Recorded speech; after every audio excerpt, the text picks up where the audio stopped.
Listo. ¿Ven mi pantalla? Sí se ve. Sí, Muy bien. Mi nombre es Alexis Zambrano. Soy residente de segundo año de medicina interna y el día de hoy vamos a ver urticaria. Urticaria es un tema que se relaciona mucho con angiodema. Son dos temas distintos y el día de hoy vamos a ver esto. La urticaria, para empezar con las definiciones, es una dermatosis reactiva caracterizada por ronchas o abones. La diferencia entre ronchas o abones principalmente es el tamaño. Las ronchas suelen ser, varían en tamaño desde 2 o 3 milímetros y pueden llegar hasta más de 10 centímetros. Y se les dice abones cuando ya suelen ser más extensas. Las ronchas abones se presentan en el 40%. Angiodema es también una reacción inflamatoria de la piel, pero a nivel de la dermis más profunda y puede afectar a las mucosas. En 50% de la urticaria se presenta acompañada de ronchas o abones y angiodema. Y además, para definirlas, se deben diferenciar de otras condiciones asociadas que pueden causar ronchas. Bueno, la lesión elemental roncha es una lesión caracterizada por edema central. Bueno, es una elevación con edema central, pálida, que blanquea la presión, de tamaño variable con eritema periférico. Suele causar prurito o ardor, es evanescente y se puede comportar de manera migratoria y, y se resuelve completamente en menos de 24 horas sin dejar mancha, sin dejar cicatriz o, o pigmentación. El angiodema es, a diferencia de las ronchas que inflaman la dermis superficial, esta es un edema de la dermis profunda y sí puede involucrar las mucosas. También se caracteriza por dolor y prurito y la resolución puede durar hasta 72 horas, a diferencia de la urticaria que dura menos de 24.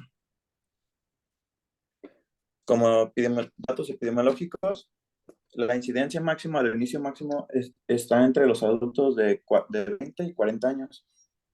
Es muy prevalente ya que en cualquier persona a lo largo de su vida tiene una prevalencia del 9 a 20% y se hace crónica en 0,5 a 5% de la población. Esta principalmente la relacionada con AINES. Los desencadenantes pueden ser múltiples. La guía mexicana los divide en mecanismos inmunológicos y no inmunológicos. De los inmunológicos, allí los divide en los que están mediados por anticuerpos IgE y los que no están mediados por esos anticuerpos. De los no inmunológicos puede ser activación directa de la célula cebada, cualquier otra célula, por sustancias químicas o físicas. Les presento aquí a la célula cebada, la cual, mediante diversos estímulos, ya sea por sus receptores al tener contacto con un antígeno, se desgranulan y liberan histamina, entre otras citocinas. Aquí están las principales sustancias que puede liberar una célula cebada: histamina, triptasa, leucotrienos, prostaglandinas, factor de necrosis tumoral alfa. ¿Y cuáles son los efectos de cada uno de ellos? Por ejemplo, de la histamina, el prurito, la vasodilatación, el edema.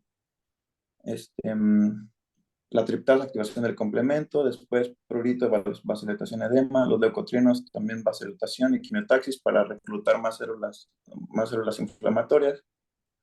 Y el factor de necrosis tumoral es el que nos puede causar fiebre, aunque no es lo característico en esta enfermedad. Otra vez, de nuevo, en resumen, nos produce, sensibiliza los nervios, causa vasodilatación, extravasación y el reclutamiento de células inflamatorias. Aquí está otra vez, ahora en una tabla, los mecanismos por los que una célula cebada se puede activar, ya sea mediante sus receptores o por activación directa. Entonces, de los receptores, el principal que veíamos es el receptor por IgE, y este se puede activar en una respuesta, una reacción alérgica o de manera autoinmunitaria. porque también está la urticaria relacionada con enfermedades autoinmunes. También tiene receptores que se activan en reacciones inflamatorias, como lo es el C5 y el C3. Em, se ha, en respuesta al estrés, se ha encontrado que se puede activar mediante receptores hormonales y las activaciones directas pueden ser tanto por estímulos físicos y químicos. Más adelante los vamos a detallar. A grandes rasgos, la urticaria se clasifica en aguda y en crónica, de acuerdo a su temporalidad. Son episodios de ronchas que duran menos de 24 horas, pero esos se repiten. Y, y su tiempo de evolución, cuando es menos de 6 semanas, es aguda, y cuando lleva más de 6 semanas presentando estos episodios, ya se denomina crónica. La crónica además se subdivide en espontánea e inducible. La espontánea es a la que más nos vamos a referir cuando hablemos de crónica, y la inducible, esta, bueno, se puede presentar también de forma aguda cuando es la primera vez que, este, que tiene el contacto con este agente físico o químico por primera vez, o en los primeros episodios, pero por la forma en la que se produce, tiende a ser crónica. Entonces, primero de las físicas, tenemos el dermografismo. El dermografismo también se conoce como dermatografía o urticaria facticia. Y son lesiones que pueden ser lineales, circulares, de cualquier forma, pero se producen desde que nosotros, desde que la piel tiene contacto con algún objeto romo, y entonces manifiesta ahí en ese sitio la lesión. Es reproducible. Y esta es de las más comunes. Se encuentra entre el 1 al 5% de la población general.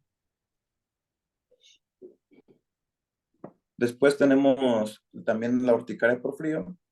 Aquí, muy importante también para nosotros como internistas, se deben descartar algunas condiciones asociadas, como que el paciente tenga crioglobulinas y estas estén asociadas con virus de hepatitis C, por ejemplo. La urticaria por presión, urticaria retardada por presión, la urticaria solar, la urticaria por calor y también la vibratoria. En cuanto a los químicos, puede, puede ser de forma, este, aquí tenemos a la urticaria colinérgica, que esa también es muy frecuente, y es la reacción al aumento de la temperatura corporal central y o la hipersensibilidad al sudor. Situaciones en la que muy frecuentemente tenemos esto es cuando hay ejercicio, estrés, o cuando se consumen picantes. En la dermatitis por contacto también se puede presentar urticaria, y aquí pueden ser por dos tipos: la que es alérgica y la que es irritativa. Estas se relacionan más con las, con las ocupaciones. Por ejemplo, es más frecuente en trabajadores de la salud, en personas que se dedican a la preparación de alimentos, o procesar algún alimento, por el contacto tan frecuente que tienen con el agua y diversos productos que pueden ocasionar esta dermatosis. Y existe también la urticaria acuagénica, que es muy rara, así como también la urticaria por, por aminas. Por ejemplo, ante un estrés que se liberan norepinefrina o epinefrina, también está esta, pero también suele ser muy rara. Entonces, por contacto, alergenos o químicos, y la adrenérgica, la última que comenté. Aquí es muy importante considerar que en las crónicas pueden coexistir dos o más subtipos de la urticaria, y esto lo hace muy complejo. Hay condiciones asociadas que se han, bueno, hay condiciones que se asocian a la urticaria, como es el síndrome de Schnitzler en mieloma múltiple, los síndromes periódicos asociados a criopirina, mastocitosis cutánea maculopapular, síndrome de Graves, de Pozo, de Hashimoto y otras enfermedades autoinmunes como lupus eritematoso sistémico, Sjögren, artritis reumatoide, vasculitis, enfermedad celíaca y linfoma. Estas condiciones forman parte del diagnóstico diferencial y el hecho de tener un diagnóstico de estos descarta la urticaria. Entonces, repito, la mastocitosis cutánea, la vasculitis, el angioedema hereditario, síndromes autoinflamatorios y ya los síndromes de Gleisch, bueno. Bueno, vamos a ahora mencionar, ¿hasta aquí alguna duda de las cosas generales de la urticaria?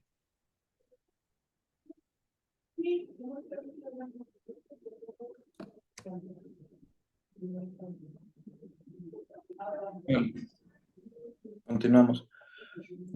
Bueno, sobre Perdóname, la duda, yo sí quiero hacer nada más un comentario respecto a la definición. La consideramos como un grupo heterogéneo de enfermedades que muestran un patrón cutáneo. O sea, hay muchas enfermedades que se pueden, como bien dices aquí, manifestar como una urticaria y ya hiciste la aclaración, no todas son alérgicas. Entonces tendríamos que hablar que es una condición caracterizada por el desarrollo de ronchas. O sea, es una condición, no es tanto una enfermedad que a veces eso es lo que decimos, ¿no?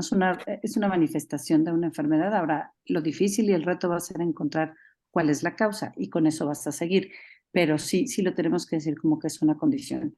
Lo de la clasificación, sí, dijiste a grandes rasgos crónica y aguda. Bueno, es que esto depende del tiempo. Cuando es, bien dijiste, menos de 6 semanas y aguda y si no más es crónica, pero eso es de acuerdo al tiempo. Ya la clasificación es la que mencionaste que antes se llamaba idiopática, hoy se llama espontánea y la otra es inducible. Nada más son esas cositas, pero que es una condición. Esto es importante recordarlo. Listo, gracias. perfecto, gracias, doctora. Y bueno, ahora la aguda.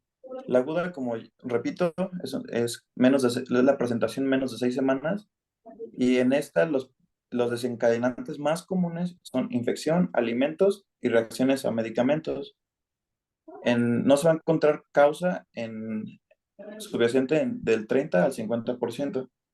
Vamos ahora a desglosar cada uno de estos desencadenantes. Por ejemplo, las infecciones, que son las condiciones asociadas más frecuentes en hasta 40%, pueden ser infecciones virales, bacterianas o más raro, parásitos. De las virales pueden ser desde infecciones de vías respiratorias superiores provocadas por rinovirus, gastrointestinales por rotavirus, puede ser también cualquier tipo de hepatitis, desde A, B o C, virus de Epstein-Barr, virus de herpes simples, parvovirus y también el VIH. De las bacterias se ha asociado a neumonías u otras infecciones por micoplasmas, streptococos, también infecciones del tracto urinario y a nivel gastrointestinal, infecciones o colonización por Helicobacter pylori. También la Yersinia enterocolítica se ha asociado. Y de los parásitos, con los que se cuenta evidencia es la Giardia, el Plasmodium y otro que no había escuchado antes, que es la Anisakis simplex. La relacionada con alimentos, con la que es desencadenada por alimentos, se debe descartar que sea una alergia al alimento o simplemente sea una pseudoalergia, cuando el alimento contiene grandes cantidades de histamina o provoca la liberación de esta. Cuando está relacionada con alimentos, es más frecuente en la infancia, es poco común en adultos. Entonces, el mecanismo alérgico o cuando está mediada por IgE, aquí los alimentos relacionados son leche de vaca, huevo, maní, nuez, pescado con aleta, como lo es el atún, el salmón, el bacalao, los mariscos, trigo y la soya. Y como lo comenté, hay alimentos que pueden contener altos niveles de histamina, como lo es también el atún, las anchoas, sardina o el pez espada. Y estos más cuando están subprocesados. También hay medicamentos que a través también de respuesta alérgica o liberación de la histamina, pueden provocar la urticaria, como lo es los antibióticos, aquí más frecuentemente los beta-lactámicos o la vancomicina, los opioides, los AINES, principalmente la aspirina o los medios de contraste. Entonces, infecciones y alimentos, los más comunes. Las infecciones, desde virales a bacterianas, que son las más frecuentes. Los alimentos, aquí sí hay que, en el historial, preguntar a ver si se relaciona con algún alimento en específico para buscar intencionadamente si hay alergia o solamente si hiperreactividad. Y también los factores emocionales, tanto positivos como negativos. El diagnóstico de la urticaria es clínico. Y en este tipo, en la aguda, no se recomiendan pruebas diagnósticas de rutina. Solamente cuando se sospecha que esté mediada por IgE u otros factores provocadores, como los AINES. ¿Cuándo sospechar que es alérgica? Cuando tiene relación temporal con algún alimento o algún medicamento. La relación temporal suele ser 1 hora después de la administración o la aplicación. Y que además, si es por medicamentos, este medicamento ya tenga un antecedente o este efecto adverso ya bien reconocido, que al retirar el alimento, el medicamento, hay resolución o mejora, y que pueda ser reproducible, que sea recurrente tras el desafío, la exposición accidental o mediante pruebas cutáneas que se pueden realizar como parte del abordaje. Aquí de nuevo una lista de otra vez las cosas que tenemos que preguntar en la interrogatoria. Y bueno, el tratamiento siempre va a ser identificar y eliminar la causa o desencadenante subyacente y alivio sintomático. Para empezar, en la presentación aguda tenemos que descartar que no tenga datos de anafilaxia, que es donde nosotros tenemos que actuar de manera urgente y administrar epinefrina, que es cuando el paciente empieza a tener involucro de síntomas respiratorios o edema de la mucosa oral, etcétera. Es un tema que vamos a abordar aparte, entonces no me meteré mucho en él. Entonces nosotros identificamos el desencadenante y vamos a evitarlo o nada más vamos a vigilar cuando se trata de estar relacionado con un proceso infeccioso. Aquí el alivio sintomático es con lo que también podemos ayudar mucho al paciente. Y la primera línea son los antihistamínicos H1 de segunda generación. Existen de primera y de segunda. Los de segunda generación son más seguros, tienen menos efectos adversos, como lo es la sedación. Y aquí les agrego los principales: la cetiricina, la desloratadina, la levocetirizina, la loratadina y fexofenadina. Aquí incluyo las dosis de cada uno de ellos. Y con las dosis habituales que aquí que se recomiendan por el farmacéutico, se ha visto que el 40% no logran el control de sus síntomas con estas dosis. Entonces, ¿qué hacemos cuando tiene síntomas graves o el paciente no responde con la dosis habitual? Tenemos tres opciones. Una es aumentar la dosis del antihistamínico y se puede hasta 4 veces. Número 2 es considerar añadir un antihistamínico de primera generación con el objetivo de apoyarnos de ese efecto sedante.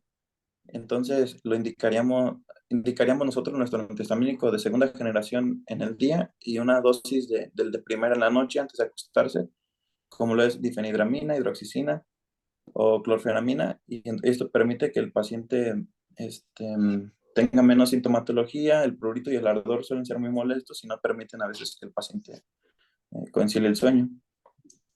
Y la tercera opción es añadir un curso corto con corto me refiero a menos de 10 días, de corticosteroides orales. En este caso, un ejemplo es la prednisona con dosis de 20 a 50 miligramos al día. Respecto a los corticosteroides, los podemos indicar por dos cosas principales.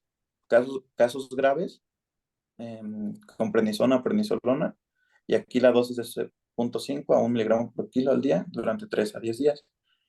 Y los pacientes que les hicimos una prueba con los antihistamínicos, doblamos la dosis y aún así no fue suficiente. Entonces, en ellos, prednisona, dosis más bajitas, 20 a 50 miligramos al día. Aquí encontré 3 referencias que dejé ahí abajo sobre los esteroides. La, la que los apoyaba su uso es la del 1996 y después vi que las más recientes del 2020 y 2018 ya en las que se veía que el añadir el esteroide no nos ofrecía mayor diferencia que con nada más antihistamínicos. Entonces, es controversial, hay que considerar su uso nada más en casos graves. ¿Cómo vamos a definir la gravedad de la enfermedad? Existen 2 escalas principales. Aquí tengo la primera, que es la UAS 7 y la AS 7. Son escalas clínicas que vamos a definir interrogando al paciente. Aquí, por ejemplo, en esta nos ofrece un puntaje de acuerdo a la cantidad, extensión de las ronchas y al prurito, que se puede considerar desde leve, moderado o intenso. Y el tiempo en que se presentan, ¿no? Si se presenta más días, nos ofrece un mayor puntaje. Estas escalas nos pueden ayudar a definir la gravedad y además el control del tratamiento. Las encontré en la guía, en la guía mexicana de urticaria. Aquí está la otra de la AS. Y para el control también, otra usada es la UCT. También es un interrogatorio. Bueno, aquí tenemos, este es un algoritmo que nos ofrece también la guía. Nos divide al cuadro leve, moderado y grave y qué terapia nos recomienda. En el cuadro leve, el antihistamínico de segunda generación a su dosis habitual. Y ya si no mejora en 24 horas, se duplica la dosis y se puede llevar hasta 4 veces, como ya lo mencioné. Cuando es el cuadro moderado, se puede iniciar de primera intención allí una dosis doble o una dosis doble de antihistamínico. Y si no mejora, ya entonces se agrega el antihistamínico no sedante o el ciclo corto de esteroides.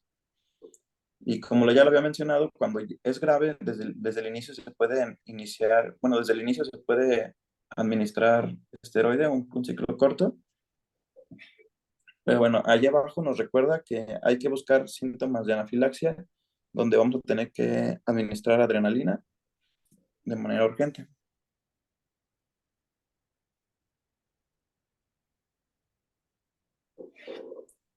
Ahora vamos con la crónica. La crónica, como ya lo dijo la doctora, se subdivide en la inducible y la espontánea. La espontánea es la más frecuente, es la que se conocía antes como idiopática. Y es por esto, porque no se encuentra causa en 80-90% de los casos. Y esta está relacionada con condiciones autoinmunes, infecciones, neoplasias o cualquier otra afección subyacente.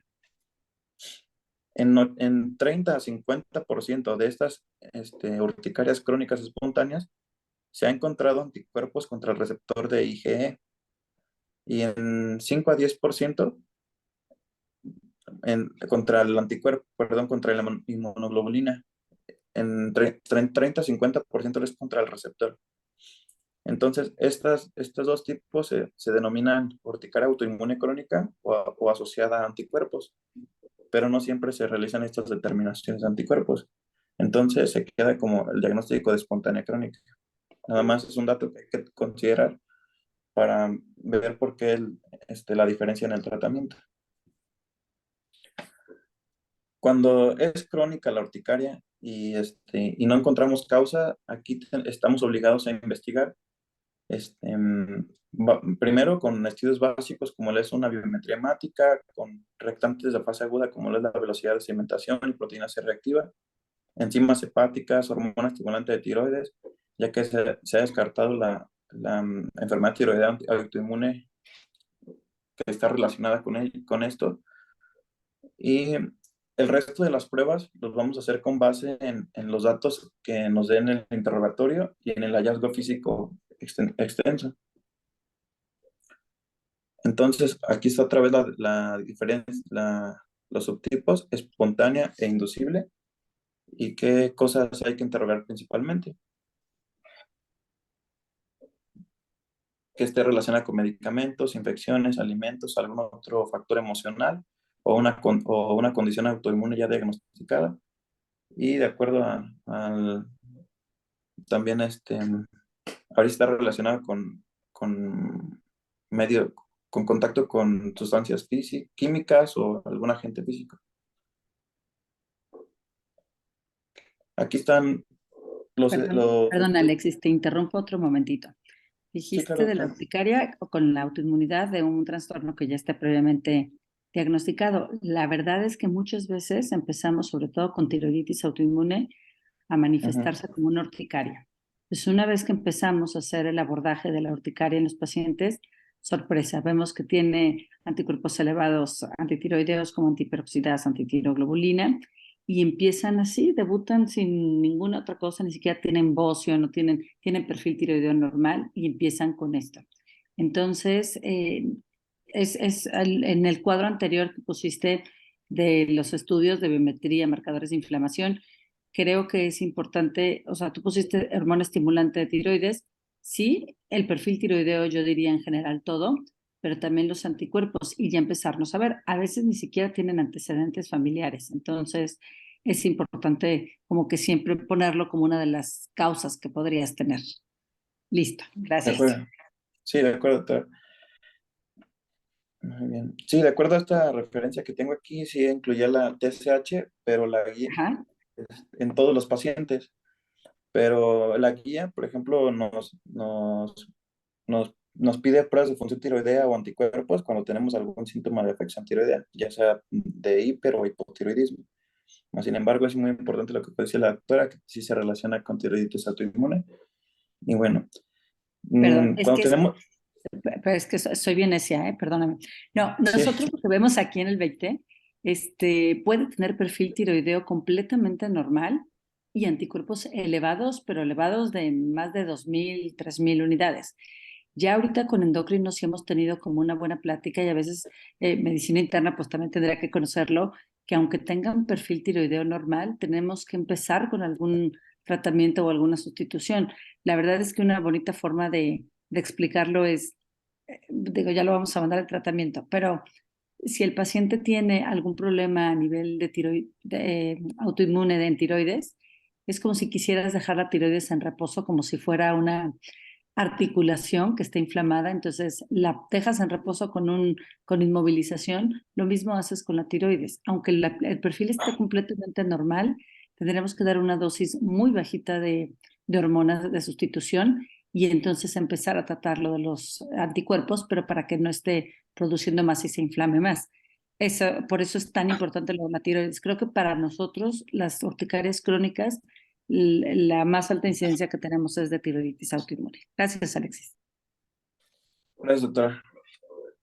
Entonces, aquí en esta tabla se las dejo para ver lo que recomienda la guía, como hacen síntomas gastrointestinales, respiratorios, genitourinarios, para identificar la causa. Por otro lado, no en la espontánea, cuando tenemos la sospecha de una urticaria física que suelen ser inducibles, hay que considerar la prueba de provocación con este agente físico o químico. Las pruebas cutáneas es una forma, pero para realizarlas hay que interrumpir el tratamiento sintomático o con antihistamínicos este, 3 días o más antes de la prueba. Y si estaba tomando glucocorticoides, pues hacerla hasta después de 7 días de suspenderlos. También estas pruebas nos pueden servir para repetirla una vez que dejamos la terapia y ver si está controlado o hay respuesta al tratamiento. En el caso de que consideremos que es una vasculitis urticarial, aquí se puede considerar la biopsia. Y para el diagnóstico de este tipo de urticaria, histológicamente se encuentra que hay vasculitis leucocitoclástica, necrosis fibrinoide, hay infiltración perivascular neutrofílica o sinofílica o linfocítica y edema de la dermis superior por las lesiones que son ronchas o abones. Entonces aquí en la siguiente tengo una tabla, este algoritmo sobre cuándo sospechar, por ejemplo, de esta vasculitis. Bueno, la urticaria se presenta con ronchas, angiodema o ambas.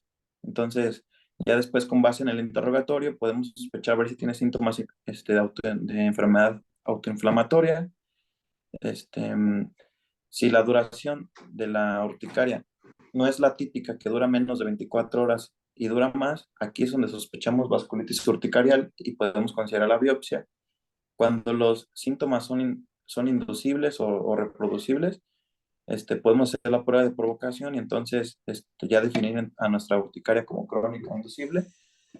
Y desde el inicio, cuando la presentación suele ser predominantemente el angiodema, hay que buscar que no esté relacionada con AINES o consumo de antihipertensivos y ECA, que son los que se relacionan con angiodema, o que se trate de un angiodema hereditario. Para el tratamiento en crónica es muy, muy similar al principio, es con antihistamínicos H1 de segunda generación, los más usados, cetiricina, loratadina, y el control lo vamos a reevaluar a las 2 o 4 semanas, donde podemos decidir aumentar la dosis, igualmente hasta 4 veces la dosis sugerida, y cuando con el aumento de dosis no es suficiente, y se trata de una crónica espontánea, se puede considerar añadir omalizumab a dosis de 150 o 300 miligramos cada 4 semanas.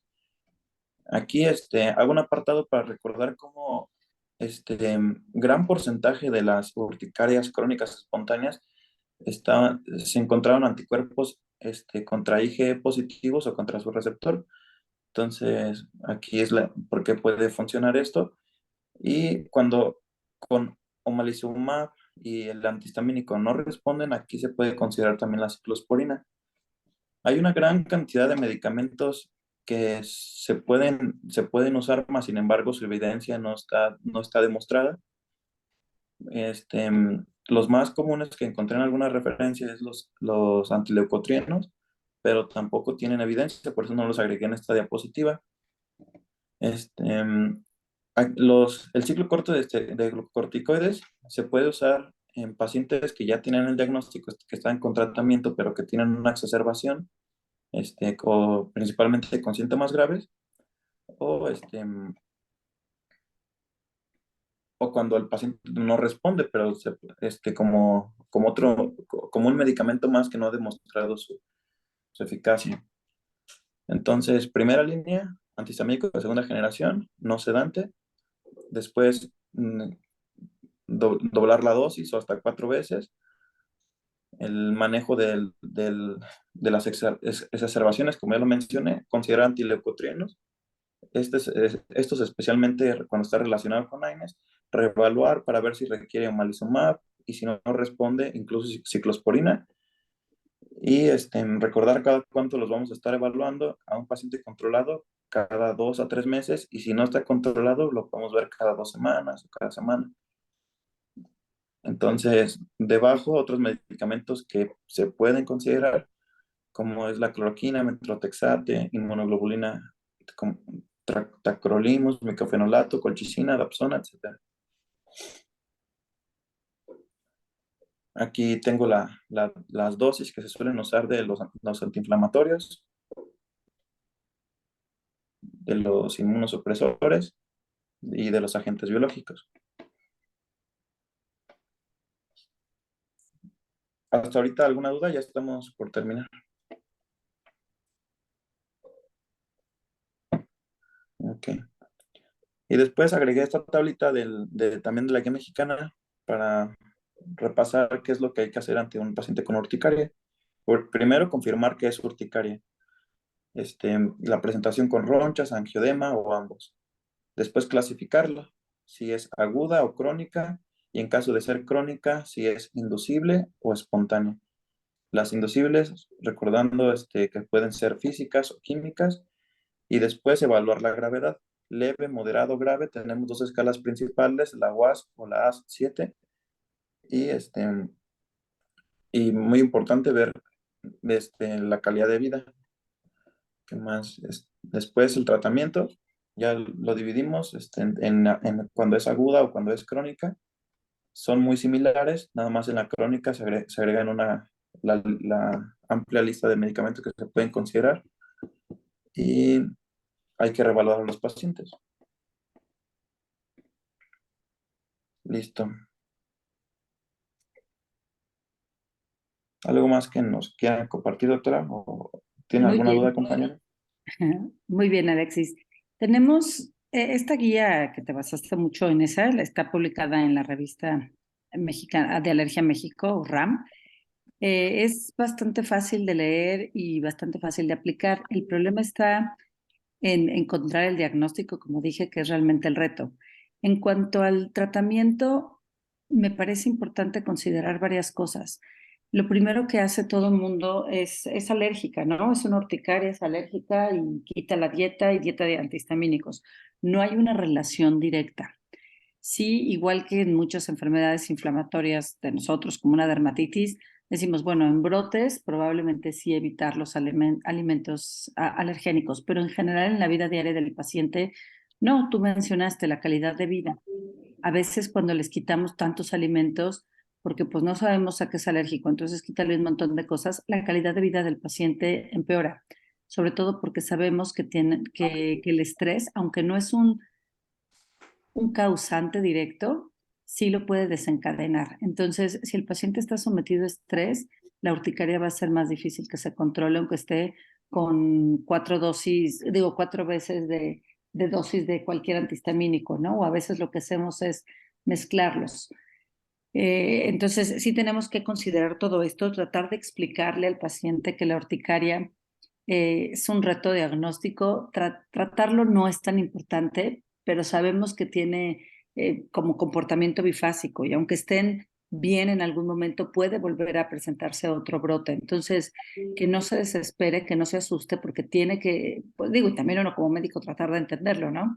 Porque va a volver a presentar este cuadro y entonces, aunque tenga una dieta muy importante, libre de histaminoliberadores, puede volverla a presentar porque no es alérgica. Realmente una urticaria por alimentos, IG de alimentos, no, y eso te lo dice la guía muy clara y nosotros lo vemos. Pero bueno, en brotes sí hay que hacer esta dieta.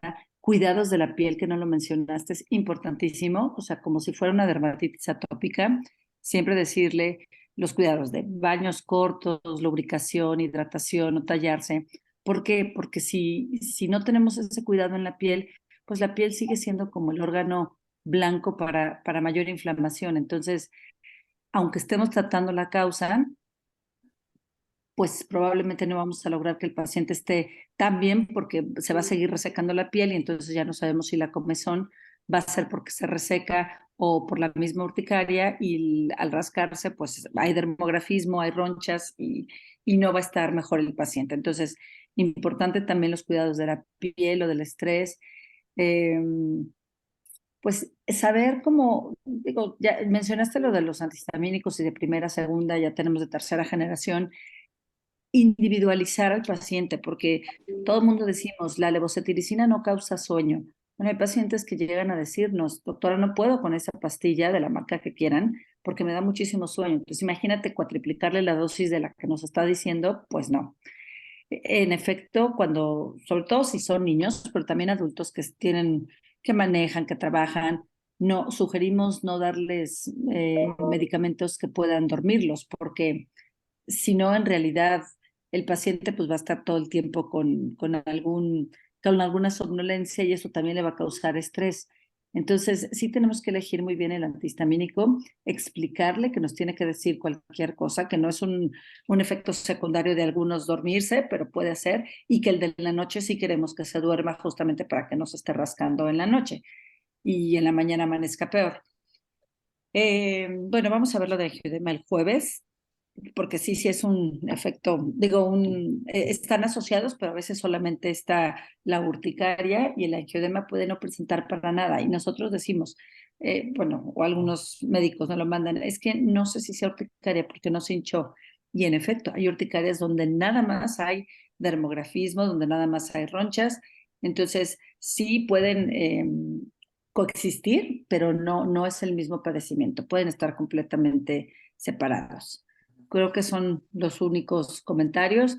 Yo en mi experiencia, tanto a nivel privado como a nivel profesional, les puedo decir que la mayoría de pacientes son mujeres, ¿sí? Entonces, por eso es tan importante buscar el factor, pues sí, van a decir emocional, pero también hormonal.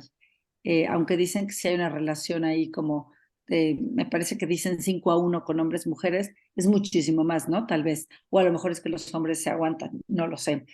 Pero bueno, es eso, tratarlo del hormonal, tratar de identificar la causa, la forma de explicarle al paciente y elegir correctamente el antihistamínico. Es como lo más rescatable para decir eso en urticaria, ¿no? Y pues lo de la clasificación y esto, y buscarle, pues ahí sí sería importante saberlo. No todo es alérgico. En urticarias agudas, que ahí sí no lo mencionaste, las causas infecciosas también son muy, muy, muy importantes. A veces mencionaste lo gastrointestinal como el Helicobacter pylori. Parasitosis, también tenemos muchísimas como causas de urticaria. Una simple caries puede no ser tan simple y el paciente tener siempre datos de urticaria y resulta que pues tiene por ahí una caries y es una infección y entonces el paciente regresamos con el tratamiento. Hola, doctora. Sí. Buenos días. Ajá. Habla Gustavo. Yo tengo una duda. Sí, claro. En el abordaje, por ejemplo, de las urticarias crónicas, pensando en un trastorno autoinmune, nos comentaba que lo más frecuente en la población mexicana es alguna trastorno tiroideo o una tiroiditis autoinmune. Y pensar de primera instancia pedir anticuerpos antitiroideos, pero Ajá, también encontré que la artritis reumatoide y el lupus se pudieran relacionar. ¿Qué tan también. fuerte es esto en la población mexicana y en qué momento pensaremos en pedir igual ANAS o factor reumatoide, peptidocitrolinado? Pues mira, o sea, tanto como la primera causa, no, pero lo que nosotros vemos, pues por ser quizá un hospital de perdón, de alta especialidad, tal vez sea por lo que nos llegan esas, ¿no? Esas crónicas, autoinmunes. Pero sí, cuando pensamos en alguna autoinmunidad, que ya descartamos, yo me voy por orden, o sea, sí, ojalá todo el mundo pudiéramos estar en un hospital de alta especialidad en donde tenemos, bueno, creo que tenemos ya como 6 meses sin anticuerpo antiperoxidasa, pero en general nos lo hacen. Entonces, el abordaje de urticaria lo hacemos directo. O sea, pedimos Losana, pedimos los anticuerpos antitiroideos, pedimos péptido citrulinado. Sí, sí porque lo tenemos, pero en la privada no es tan fácil pedirlo porque sí es un poquito más caro, igual que los antiperoxidasas.